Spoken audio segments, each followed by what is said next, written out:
యాకోబు తన తండ్రిని మోసగించి తన అన్నను మోసగించి వారి యొద్ద నుంచి పారిపోవునట్లుగా తన మామ ఇంటికి బయలుదేరినప్పుడు మార్గములో రాత్రి తీసుకొని దానిని తలగడగా చేసుకొని అక్కడ పడుకొని ఉన్నాడు. అప్పుడు అతనికి ఒక కల కనిపించింది. ఈ కలలో భూమికి ఆకాశములకు మధ్యగా నిచ్చెన ఒకటి వేయబడినట్లు అక్కడ చెప్పబడి ఉన్నది. ఈ నిచ్చెన ఒక కొన భూమిని ఆనుకొనగా మరి ఒక కొన ఆకాశంలో ఆనుకొని ఉన్నది. ఇతడు మేల్కొని దానికి బేతేలు అని పేరు పెట్టాడు. బేతేలు అన్న మాటకు దేవుని ఆలయము అని హెబ్రీలో అర్థము. ఇప్పుడు భూమి మీద అంటుకున్న ఈ కొన దేవుని ఆలయము కాగా దాని రెండవ కొన ఆని ఉన్న స్థలము పరలోక గవిని అని చెప్పబడినది. దీనిని బట్టి ఈ నిచ్చెన భూలోకమునకు పరలోకమునకు వారధిగా కనిపిస్తుంది. దీనిని బట్టి ఈ దేవాలయం మీద దేవుని కనుదృష్టి ఉంటుంది, దేవుని యొక్క సన్నిధి ఉంటుంది.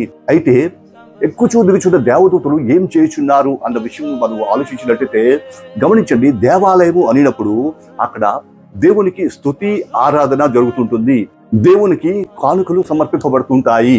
నిత్యనెక్కుచున్న దేవదూతలు ఆలయంలో చేయబడిన ప్రార్థనలను సమర్పణలను దేవుని యొద్దకు తీసుకుని పోవచ్చు ఉండగా ప్రతిఫలముగా దేవుడు బహుమానములు ప్రత్యుత్తరములు పంపిస్తున్నాడు. దిగుతున్న దేవదూతలు ఆ ప్రత్యుత్తరమును తీసుకొని వస్తున్నారు. ఇప్పుడు ఈ ఆలయం గురించి మాట్లాడుతున్న దేవుడు అంటున్నాడు, నీవే నా ఆలయము.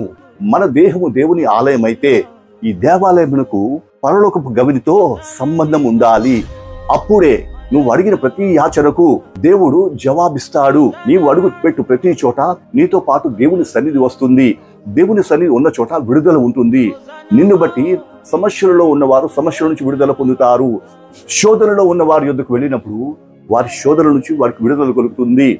అశాంతితో ఉన్న వారి దగ్గరికి నువ్వు వెళ్తే వారికి శాంతి కలుగుతుంది. భయముతో జీవిస్తున్న వారి యొద్దకు నువ్వు వెళ్ళినట్లయితే వారికి ధైర్యం కలుగుతుంది. ఇట్టి విధముగా లోకమునకు దేవుని యొక్క సహవాసమును దేవుని యొక్క శక్తిని బయలుపరచుటకు గానే నిన్నును నన్ను ఏర్పాటు చేసుకొని లోకములో తన పక్షంగా ఉంచి ఉన్నాడు.